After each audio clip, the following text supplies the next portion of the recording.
Hey guys, and welcome back to Mad About Skin. In today's video, we're talking Paulas Choice skincare.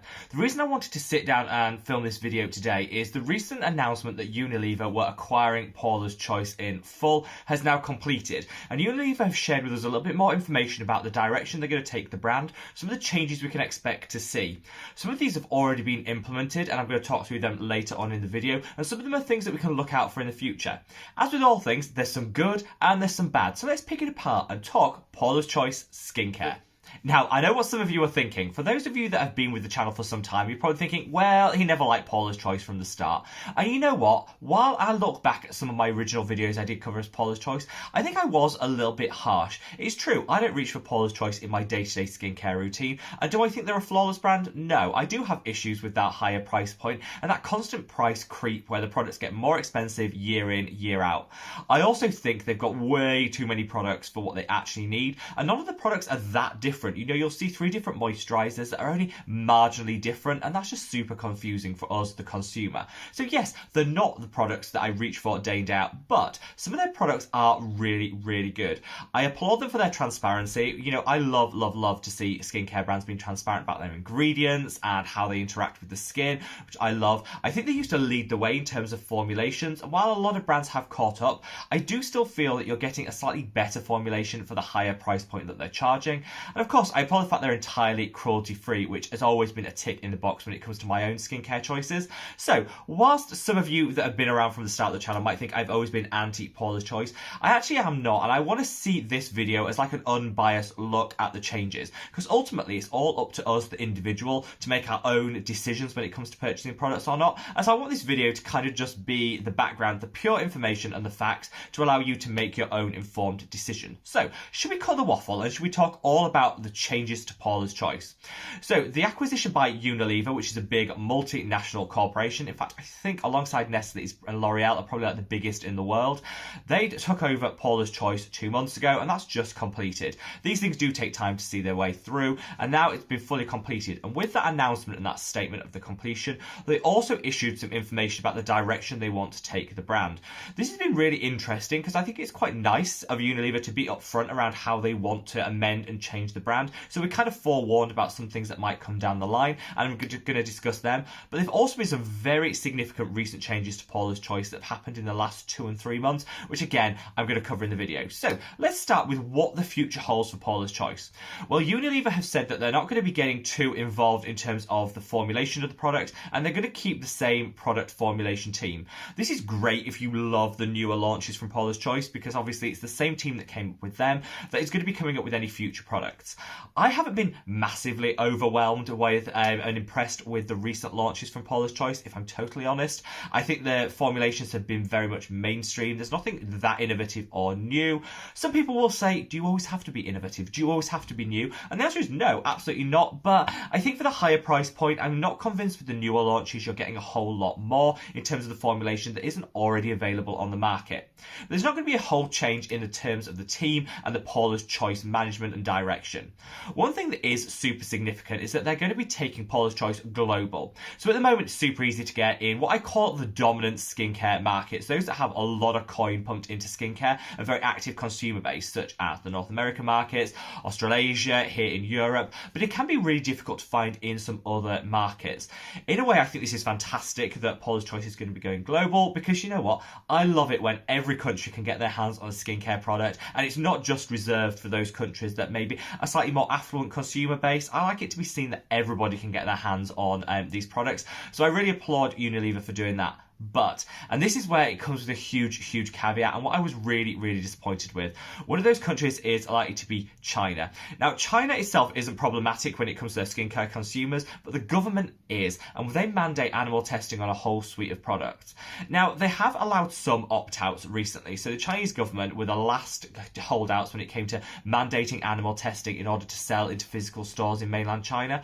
They've said, actually, we're no longer going to enforce that 100%, and there are going to be some workarounds and opt-outs. However, none of these workaround or opt-outs will apply to sunscreens, and so Paula's Choice entering the Chinese market will have an impact on their cruelty-free status, which I think is going to be the biggest shock to a lot of people, because a lot of people, myself included, looked at them as really a brand that led the way when it came to cruelty-free and not testing any of their products on animals.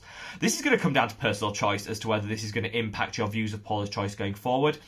I very much hoped that they would stay as like The Ordinary. When The Ordinary was taken over by Estee Lauder, not a cruelty-free company, but The Ordinary were, they allowed them to keep the same markets, the territory and the ethos, so that The Ordinary could be ring-fenced as a cruelty-free brand. I hope that Unilever would allow Paula's Choice to do that, but it doesn't look like they're going to. With this exploration into China, we're obviously going to see mandated animal testing, which I think is a huge step back. Now, in terms of recent developments, so when these takeovers happen, often they've been in the works for quite a few months before we hear anything about it, which is why you'll see some quite quick and rapid changes after they're announced, where normally people think these take months and months to play through. In terms of Paula's Choice, we did unfortunately see another round of price creep. So this wasn't all over the world, this wasn't a global price increase, but this is something that happened here in Europe. There was a whole suite of their products did just creep up again in price. Now, I don't mind, you've got to account for inflation. I don't mind brands increasing their price, but with Paula's Choice, it's almost become a hobby. Literally every year they increase the price, which is why products which were actually well priced for the quality formulations are now ruinously expensive when you look and compare them to their peers. When you're paying something in the region of $40 or 40 euros for an azelaic acid serum, really, that was okay a few years back when they were one of the few brands that offered azelaic acid. Now you can get it in the same concentration from so many brands so much cheaper, and I don't think the formulation justifies that higher price point. So I was really disappointed when I saw another level of price creep, because it just takes them more out of the reach of people who are on a budget. Maybe don't want to splurge that much on skincare. Now, should we come on to the recent product launches from Paula's Choice, which I did reference slightly earlier in the video, but let's be honest, these have just not been it. Now, you'll often see when brands are taken over that there'll be a whole suite of new product launches to kind of capitalise and maximise the value of the brand and all of that stuff. We saw that when Paula's Choice were bought out originally, say 2 years ago, when literally the number of products they had exploded. This, I think, just was confusing for the consumer, because none of the products were that different, and yet they had different names, they had different targets. It was all just very, very confusing. Well, we've seen this into hyper overdrive, and they've launched new versions of similar products, but they've also launched some lip products, and this is where I think it becomes super problematic. So they were really advertising and pushing their hyaluronic acid and peptide lip product, and this retails for $30. It's a standard size lip product for $30. Now, I looked into the ingredients list because I thought, okay, that's a lot. For a lip treatment, that is a lot. But maybe it's got so many great benefits in there that we can really, double down on and make it worth that price point. And in truth, no. It's got shea butter, beautiful, lovely emollient, really rich and nourishing. But again, not that expensive to formulate with. It's also got hyaluronic acid in there, which is one of the cheapest ingredients out there, which is why you find it in just about every skincare product. And it's also got peptides. Now, it's got 2 reasonably good and comprehensive peptides in here. But again, peptides, for all that I think they're a must-have in your skincare routine, they're actually not that expensive to formulate with. And I know from formulating my own skincare brand, it doesn't cost the earth to include peptides in a really good concentration in a formulation. And so there was nothing in this that could justify that $30 price tag. So again, it comes back to that price gouging, and something that I think you see more frequently with multinational corporations and buyouts, where to maximize the value of the brand and the products, they just keep creeping and creeping and creeping, and the new launches come in at a super high price tag, and all of it just seems a bit off-putting and disjointed to us, the consumer, where thankfully we are becoming a little bit more educated in terms of ingredients and how they interact with our skin, and so we're able to look at these products and think, $30 for a peptide and hyaluronic acid serum? No thanks. Nothing in here that you can't get at the drugstore for literally a third of the price. And so again, just left me a little bit cold and disappointed. In terms of how I think things are going to go with Paula's Choice, well, do you know what? I am devastated that they've decided to take a step back in terms of that cruelty-free status. We need to see the actual way. Will they be using the workarounds? Maybe they won't launch the sunscreens in China. There are a few things they could do, and I'll be keeping a close eye on that. But I do worry that this is quite a slippery slippery slope to them going back to being a non-cruelty free brand. I also think we're just going to see round after round of those price increases. We've already seen that with the new launches and with the European price increases implemented a couple of months ago.